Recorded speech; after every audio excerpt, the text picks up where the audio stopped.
Hallo julle mooi mense, hoe gaan het vandag met julle allemaal? Ek hoop het gaan baie goed met julle. My naam is Olga en welkom by my kanaal. As julle voorheen sien was, welkom terug. As julle net te sien, welkom, ek is bly julle sien. Vandag is dit die 22ste Januarie en ons gaan aangaan met Sarah Young se Jesus luister se daaglikse gewyde. So kom ons kyk wat se versies ons vandag moet lees. Die eerste ene is Psalm 139 vers 24. Psalm 139 vers 24. Die tweede een is 1 Petrus 5 vers 6. 1 Petrus 5 vers 6. En die laaste een is Job 1 vers 21. Job 1 vers 21. Kry julle Bybels en ek sien julle aan die ander kant.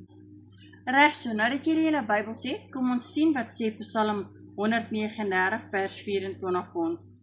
Kyk of ek nie op die verkeerde pad is nie, en lei my op die beproefde pad. En die tweede een is 1 Petrus 5 vers 6, en daar so staan, onderwerp julle daarom in nederigheid aan die kragtige hand van God, sodat hy julle kan verhoog op die tyd wat hy bestem het. En die laaste versie vir vandag is Job 1 vers 21. Sonder iets het ek in die wêreld gekom, en sonder iets gaan ek daaruit. Die Here het gegee en die Here het geneem. Prys die naam van die Here. Kom ons kyk wat die boekie vandag vir ons sê julle, en dan is ons amper klaar. Dit is oppermagtige Here. Ek wil tot 'n kom ons probeer weer. Ek wil tot 'n groter mate in u teenwoordigheid lewe, ontvanklik vir u en u wil vir my lewe.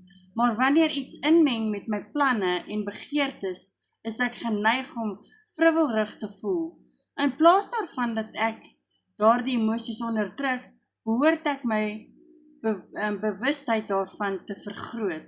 Toelaat dat hulle geheel en al na die oppervlakte kom. Daarsonder weet ek sal die wêreld 'n vreesaanjaende plek wees, maar wanneer u soewerein wil inbreek, maak op my klein domein, reageer ek dikwels met wrevel wat my ware gevoelens uitwys. U woord leer ons die beste reaksie op verlies of teleurstelling is lofprysing. Die Here het gegee en die Here het geneem.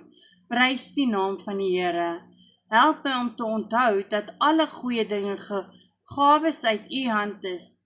Leer my asseblief om op my seëninge te reageer met dankbaarheid eerder as om te voel dat ek geregtig is daarop.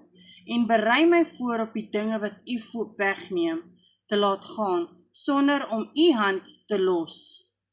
In u lofwaardige naam Jesus, amen. Weereens wil ek vir elkeen van julle sê, baie dankie dat julle hier was. Onthou asseblief julle thumbs up, en as julle nie subscribe het nie en julle hou van hierdie content, druk asseblief die subscribe knoppie, dit sal baie waardeer word, en help my asseblief my kanaal groei. Deel dit uit en share aan al die mense in julle lewe, ek sal dit regtig opreg waardeer. Maar julle, weer eens sal ek vir julle sê, onthou, almal in die lewe het 'n bietjie liefde en Jesus nodig. Sien julle almal môre. Bye.